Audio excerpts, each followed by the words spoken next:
आप थोड़ा परिचय दे दीजिए। मैं मोहम्मद मेराज आलम, मुखिया ग्राम पंचायत राजग्राम, प्रखंड कस्बा, जिला कटिहार। तो समय बीत गया 5 साल, वो सफर कैसा रहा? और पहली बार जब चुनाव में आए थे, चुनाव जीते थे, तो वो दिन को थोड़ा सा जानकारी लेंगे कि वो समय कैसा था। और इस बार का जो चुनाव है, उस बार का चुनाव और इस बार का चुनाव में क्या खास अंतर महसूस किए हैं मुखिया जी? और जनता को कहाँ तक समझ पाए हैं, जनता इनको कहाँ तक समझ पाई है? आशा है कि जनता समझ पाई, तभी जनता जो है मुखिया जी को दोबारा सेवा करने का मौका दिया है। ऐसा कम ही देखा गया है कदवा प्रखंड में दोबारा सेवा करने का जो है जनता मौका नहीं दिया है। मुखिया जी, ये बात बिल्कुल सही है कि जनता जो है इस बार देखते हैं कि बस मात्र 5 साल में ही बदल दिया सीट को। देखिए, ये जनता जनार्दन है। राजनीति में तो जनता ही मालिक होता है जी। अब मालिक का जो फैसला है, जी। हम तो सेवक हैं, हमको तो स्वीकार करना होता है। अब मालिक 5 साल के लिए सेवक बनाया, अब हम कैसा सेवा किए उसका, अगर मेरा सेवा उसको पसंद आया, उसने दोबारा हमको मौका रखा। जिस तरह से एक नौकरी है जी, आप नौकरी हैं, किसी कंपनी में जॉब करते हैं, अगर आपको लगता है कि ये मेरा स्टाफ जो है बढ़िया काम करता है, तो आपका सैलरी भी बढ़ाएगा, आपका प्रमोशन भी कराएगा, और आपको लगातार रखेगा। वैसे कई कुछ सेवक ऐसा होता है जो उसको निकाल भी देता है कंपनी से। तो सेम वही सिस्टम है पंचायती राज का। मुखिया जो है वो जनता का सेवक, जनता का सेवक, और उधर जो भी बोलना है देखिए, जनता का सेवक। और वो कोई मुखिया अगर अपने आप को मालिक समझता है तो ये उसका भूल है, और इसी भूल का परिणाम जो है उसको मिला है। हमने जहाँ तक हुआ, सबसे पहले मैंने 2014 में पंचायत का पैक्स चुनाव लड़ा था, जो मेरे जीवन का पहला चुनाव था, और ना मुझे राजनीतिक अनुभव था। मैंने पहली बार ही जो है राजनीति में कदम रखा था, लेकिन लोगों का इतना प्यार था मुझे कि मैंने पहला चुनाव भी जीत गया। उससे मेरा हौसला और बढ़ा। फिर 2016 में पंचायत चुनाव आया, तो लोगों का काफ़ी मेरे ऊपर दबाव रहा कि नहीं, आपको मुखिया पद में चुनाव लड़ना है। मुझे लड़ने का जो है उम्मीद नहीं था, मैं लड़ना भी नहीं चाह रहा था और राजनीति से दूर भागना चाह रहा था, लेकिन लोगों ने मुझे भागने नहीं दिया और मेरा नॉमिनेशन कराया मुखिया पद में 2016 में। और उन्होंने अपना प्यार मेरे साथ और आशीर्वाद जो दिए, इस आशीर्वाद और प्यार के तहत हमने 2016 का पंचायत चुनाव में जीता। लेकिन इस 5 साल में मुझे काफ़ी अनुभव मिला। जो इस 5 साल में, जैसे मैंने 2016 में चुनाव जीता, उसके बाद तरह तरह का जो है मेरे ऊपर संकट के बादल मंडराने लगे, लेकिन हर वो संकट की घड़ी मैंने बहुत हिम्मत से और साहस के साथ मैंने झेला और उसको मैंने अंजाम तक पहुंचाया।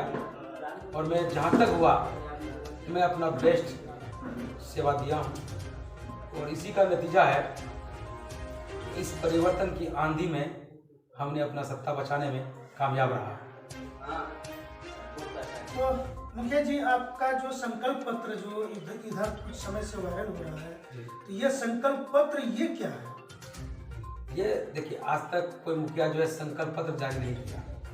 सब आता है और झूठा वादा देकर के, लालच लोग देकर के जो जनता को गुमराह करके अपना वोट ले लेता है और वो अपना चीज़ भूल जाता है। इसलिए मैंने संकल्प पत्र जारी इसलिए किया है ताकि हमें अपना वादा याद रहे कि हमने जनता से क्या वादा किया है और उस वादे पर हम कितना खरा उतरते हैं। इस वादे को याद रखने के लिए मैंने संकल्प पत्र जारी किया है। तो ये संकल्प पत्र को आपकी जनता समझ पाई, तभी तो मुझे मौका दिया दोबारा। तो मुखिया जी हैं, दोबारा चुनाव में जीत गए हैं और जनता इनको पुरजोर बहुमत से जिताई है। और मुखिया जी से बताया कि पैक्स में पहली बार जीते थे, अनुभव नहीं था। धीरे धीरे जो है जनता को समझे और जनता भी इनको समझे। और आपकी और जनता के बीच का दूरी कम हुआ कि नहीं? बहुत कम हुआ। तो घर घर का आप बेटा है अभी? जी बिल्कुल, बेटा ही है, बेटा भी है, सेवक भी है। सेवक भी है, और कई बहन है समाज में, उसका भाई भी है। जी, भाई भी है, किसी का भतीजा है, किसी का। तो गांव में व्यक्ति क्या कह के बुलाता है? नाम लेके बुलाता है कि नहीं कुछ रिश्तेदारी हिसाब से बुलाता है? हमको तो बेटा सुनो ऐसा कुछ जो उम्रदराज लोग हैं मुझे बेटा ही करके बुलाते बेटा कहके बुलाते हैं, कोई भाई कहके बुलाते हैं, कोई दोस्त कहके बुलाते तो हैं। कैसा लगता है बहुत अच्छा लगता है। जब अपने व्यक्ति जब आपको एक प्रेम रिश्ते में बांध करके जब पुकारते हैं तो आपको कैसा लगता है? बहुत अच्छा लगता है। और मुखिया जी सबसे बड़ी खासियत है कि हमने भी मुखिया जी का कई बार फोन ट्राई किया, आज तक स्विच ऑफ नहीं आया और न ही जो है कि वेटिंग में रखा फोन को, तुरंत क्विक बात किए हमसे। क्या बात है जितेंद्र जी, क्या बात है? तो ये खासियत जो है कि औरों में हम नहीं देख पाए हैं, जो खासियत की आपने है। तो क्या जनता के लिए भी आप मोबाइल देखिए, मोबाइल इमरजेंसी के लिए है। जी जी, आप अगर मोबाइल रखें और इमरजेंसी में सेवा ही नहीं दे पाए तो ऐसे लोगों को मोबाइल नहीं रखना चाहिए मेरे हिसाब से। तो मुखिया जी आपने एक संकल्प पत्र के दौरान में आपका लिस्ट है और ये जैसे कि स्वास्थ्य, शौचालय, सुरक्षा, सीसीटीवी कैमरा भवन, ये क्या है? ये कुछ नया पड़ है। इसलिए देखिए, क्राइम कंट्रोल के लिए जो है सीसीटीवी कैमरा बहुत ज़रूरी है। जी, हम पंचायत से, बाहरी पंचायत से जितने भी रोड मेरे पंचायत में घुसता है, जैसे बाहरी पंचायत के लोग जिस रूट से मेरे पंचायत में इन करते हैं, हम हर रूट में सीसीटीवी कैमरा लगा देंगे। इससे होगा क्या कि कोई अगर अपराध करके भागेगा तो मेरे किसी भी रास्ते से भागेगा या किसी रास्ते से वो आएगा तो सीसीटीवी कैमरा में मेरा कैद हो जाएगा, जिससे हम अपराधी तक आसानी से पहुंच सकते हैं और जिससे मेरा क्राइम कंट्रोल हो सकता है। जैसे शराब अब तक बंद नहीं हो रहा है, तो शराब पर भी लगाम लगाया जा सकता है सीसीटीवी कैमरा के द्वारा। तो सीसीटीवी कैमरे के द्वारा अपराध पर नियंत्रण हो सकता है, ये मददगार हो सकती है। मददगार हो सकता है। पंचायत में जो शांति अमन का जो पैगाम है वो कहाँ तक कामयाब हो पाया है अब तक? जहाँ तक हुआ है मैंने किया है, लेकिन मेरे हिसाब से अभी उतना पूर्ण नहीं हो पाया है। अब ये इसका जो सबसे बड़ा जो है हथियार मेरा है सीसीटीवी कैमरा। तो मुखिया जी आपका छाप था बैगन छाप जी, और मौसम भी सीजन का बैगन था, तो इस सीजन में जो है बैगन काफी फला अपने क्षेत्र में। जी जी जी, मेरा पिछले बार में बैगन छाप ही मिला था हमको, और बैगन का जो टेस्ट है बार बहुत अच्छा है। मैं पिछले बार चुनाव जो मैंने मुखिया पद में लड़ा था जी, तो मुझे बैगन छाप ही मिला था।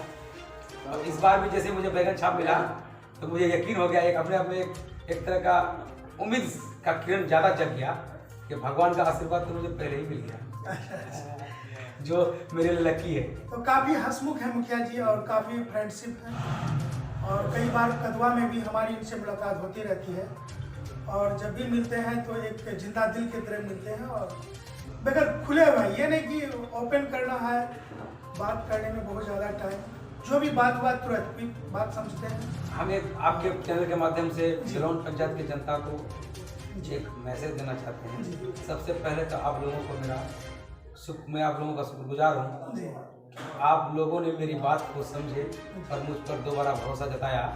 अगला क्वेश्चन की तरफ हम बढ़ते हैं। आपने बताया है कि मेरा संकल्प है अंधेरे से उजाले की ओर। ये अंधेरे से उजाले की ओर मैं क्या कहना चाहता हूँ? अंधेरे से उजाले की ओर ये है कि देखिए, अंधेरा सिर्फ ये नहीं कि रोशनी वाला अंधेरा है। अंधेरे से उजाले की ओर आपके अंदर में अगर एजुकेशन आता है, अब जब तक आपके अंदर एजुकेशन नहीं है तब अंधेरे में है। आप अगर अपने बच्चों को पढ़ा लेते हैं तो रोशनी उसको दुनिया की नजर आती है। अब रहा बिजली है, उसके बाद आपका पुल है, पुलिया है, नाली है, रोड है, गली है, सड़क है, तो ये सारा चीज़ ये जो अंधेरे से उजाले की ओर ले जाता है। जैसे गांव की सड़क को अगर हम शहर से जोड़ते हैं तो वो जब शहर जाता है तो वहाँ की चकाचौंध, वहाँ की आबो हवा से वो कुछ रोशनी के साथ एक फ्री एम्बुलेंस दूंगा जी, जो मेरा निजी कोर्स से होगा, एक सरकारी कोर्स से मैंने दूंगा। तो ये बहुत ही अच्छी सोच है जी। बहुत जल्द मैं एक एम्बुलेंस सिलोन पंचायत को दूंगा। जिनको भी जरूरत पड़ेगा वो सिर्फ उसमें तेल डालेंगे और अपना जरूरत पूरा करेंगे। हेलो, एक मिनट इंटरव्यू चल रहा है, 5 मिनट में बात कर लेते हैं। मुखिया जी, बाढ़ का इलाका होने के कारण आपके इलाके में जो परेशानी है, जो दिक्कत है, इधर तो प्रखंड भी नहीं है और यहाँ से प्रखंड मुख्यालय काफ़ी दूर है और प्रशासनिक सेवा आपके समाज तक नहीं पहुँच पाती है। इसमें आप कहीं ना कहीं तो महसूस करते होंगे। मेरा जो है सरकार से लगातार प्रयास रहा। हमारे पंचायत समिति की बैठक में भी बेलोन को प्रखंड बनाने के लिए पहला प्रस्ताव दिया था 2016 में, और मैं जब भी पंचायत समिति की बैठक होता है तो बलिया बेलोन को प्रखंड बनाने के लिए प्रस्ताव हम जरूर लेते हैं। और मैं विधायक MP से भी जो है लगातार संपर्क में हूँ, तो किसी तरह से सरकार तक ये बात पहुँची।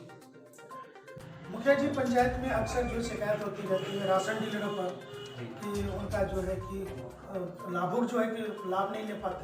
नहीं, हम जब से मुखिया बने हैं तब से राशन का कोई शिकायत नहीं है।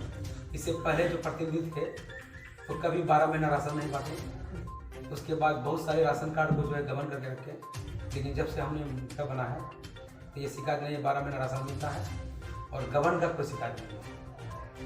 कुछ व्यक्ति समाज में जैसे किस तरह का प्रमाण पत्र हो, जन्म प्रमाण पत्र हो, जाति मृत्यु प्रमाण पत्र के लिए जो है कार्यालय का चक्कर लगाना पड़ता है, तो ऐसे में उनका अभी तक निपटारा हुआ कि नहीं? देखिए, हम तो जहाँ तक होता है, अगर मेरे पास जन्म मृत्यु के जो आते हैं तो उनको हम परेशान होने नहीं देते हैं। हमारे लिए हम एक लड़का रखे हैं इसी काम के लिए, जो उससे आवेदन लेकर के प्रखंड जाते हैं और बना के लेके आते हैं। उनके निपटारे के लिए पंचायत सरकार भवन बहुत जल्दी तैयार हो रहा है और पंचायत में जो है उसमें RTPS काउंटर खोलेंगे। इंशाल्लाह मेरी लक्ष्य है कि अप्रैल मई तक हम इसको पूरा कर दें, ताकि ये जन्म मृत्यु आय आवासी के लिए भटकना नहीं पड़े। बूढ़े बुजुर्ग लोग पेंशन के लिए जो है अभी भी जो है कि नहीं, मेरे यहाँ ज़्यादा शिकायत नहीं हो सकता। 60 साल के लोगों को लगभग 95% लोगों को मैंने पेंशन बना दिया है। जो बच्चे बुच्चे लोग हैं मैं उसका आवेदन लेता हूँ और मैं उसे प्रखंड जाने नहीं देता हूँ। मेरे पास जो आवेदन आता है मैं खुद ही अपने लोगों के द्वारा प्रखंड भेज के उसको बनवा देता हूँ। तो साथियों, ये हैं आज के शख्स जिनसे हमने आपको मुलाकात कराया है और इनकी हम तारीफ क्या करें, जनता इनकी तारीफ कर चुकी है। मुखिया जी, एक अंतिम और आखिरी सवाल आपसे हम जानेंगे, वैसे व्यक्ति जो आपको मतदान नहीं किए, भटक गए, वैसे व्यक्ति के लिए आप क्या मतलब सोच रखते हैं? जो मुझे मतदान नहीं किए, मैं समझ रहा हूँ कि मैंने अपनी बात या उनके दिल में अपनी जगह नहीं बना पाया, उनका कोई दोष नहीं है। मेरा ही दोष है कि मैंने अपना मैसेज उस तक नहीं पहुंचा पाया, उनके दिल तक अपना जगह नहीं बना पाया। और मैं ऐसे व्यक्ति से वादा करता हूं इस 5 साल में उनके दिल में जरूर जगह बनाऊंगा, तो वो मुझे वोट देने के बाद। चलिए, बहुत अच्छा लगा मुखिया जी आपसे बातचीत करके। और देखिए, मुखिया जी ने काफ़ी दरिया दिल की तरह बात कही है कि जिन्होंने वोट किया है उनका भी काम करेंगे, जिन्होंने वोट नहीं किया है उनके दिल तक पहुंचेंगे। जो वोट किया है तो उसके दिल में मैंने जगह बना लिया, तो मेरे दिल में है ही। और आपके लेकिन जिसने वोट नहीं दिया है, मैंने उसके दिल में जगह नहीं बना पाया। और मैं क्यों नहीं बना पाया, मैं इस 5 साल में उसको तलाश करूंगा और उनके भी दिल में मैं जगह बनाने का पूरा कोशिश करूंगा। इस बात के लिए घबराना नहीं है। जो मुझे वोट दिया मैं उसका भी मुखिया हूँ, जिसने मुझे वोट नहीं दिया मैं उनका भी मुखिया हूँ। मैं सबका काम करूंगा, उसके लिए निसंकोच आप मेरे लिए जो भी काम हो, हमसे जो बन पड़ेगा मैं जरूर सेवा करूँगा। तो बने रहिए हमारे साथ, देखते रहिए हमारी खास रिपोर्ट। फिर अगली मुलाकात हम किसी और शख्स से करवाएंगे आपको, ताकि जो हमारे समाज में जुझारू व्यक्ति हैं, जो समाज के लिए कुछ कर गुजरना चाहते हैं, हम भी उनसे आप मिल करके आपसे मुलाकात करवाना चाहते हैं।